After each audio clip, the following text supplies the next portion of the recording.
This is a dough cutter machine. This is a new machine.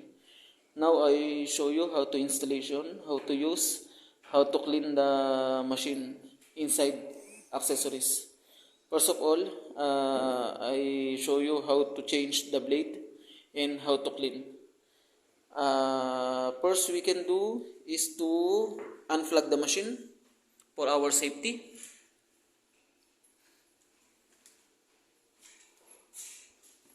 We have here the funnel. So open this and open this.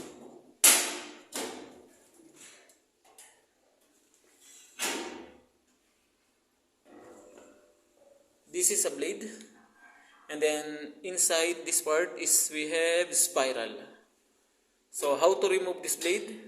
We have special tools to remove the blade.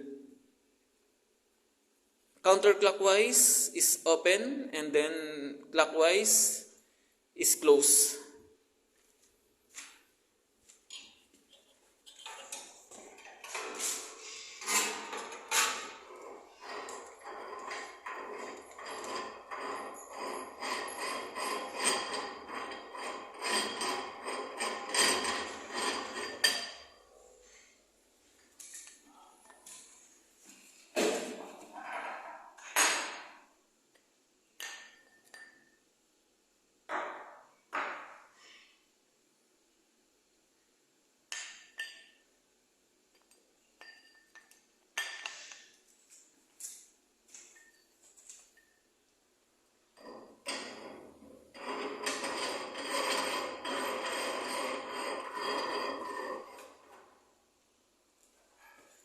And then the tight is clockwise.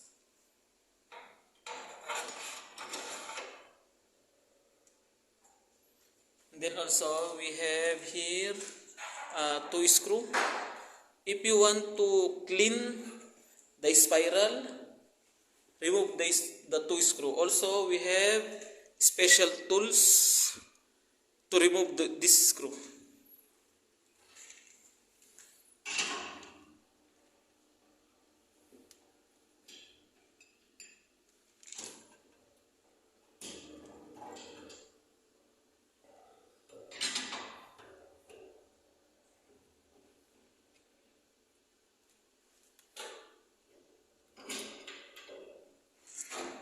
Now you remove this part, the head, and then remove this part for easily to clean.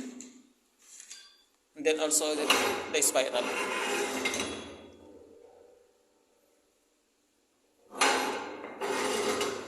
That's it. And then how to install? Same procedure.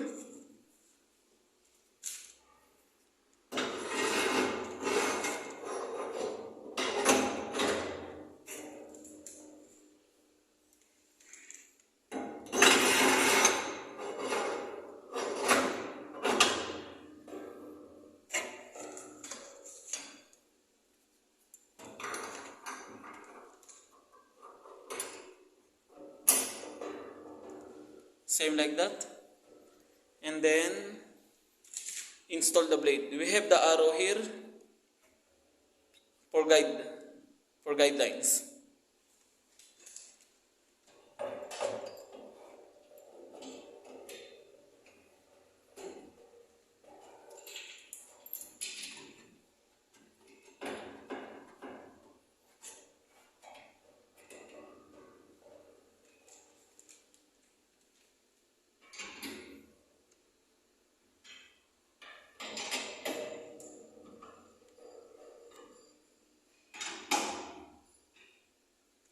And then close.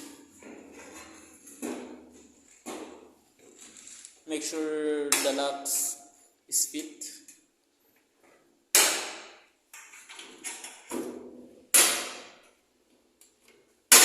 That's it.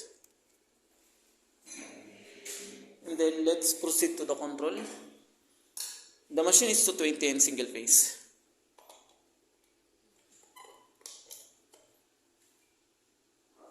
So this is a power switch on. Now the control for spiral This control is for flour. This control is for blade inside. So first of all, we need to turn on the flour.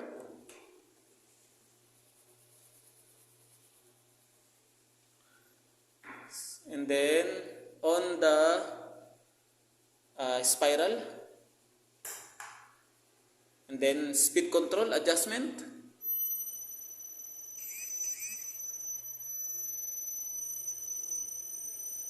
The maximum is 6 hertz.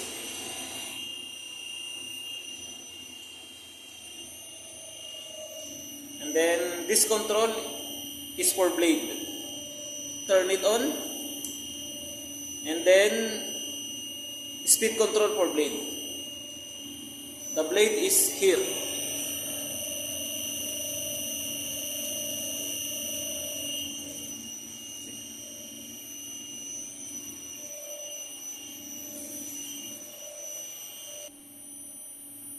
Now we test with dough, and then first of all, make sure we have here the flour.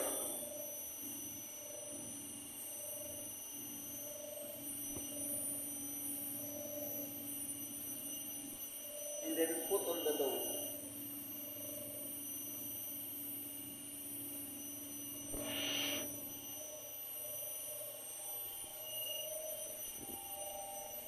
If you need to adjust the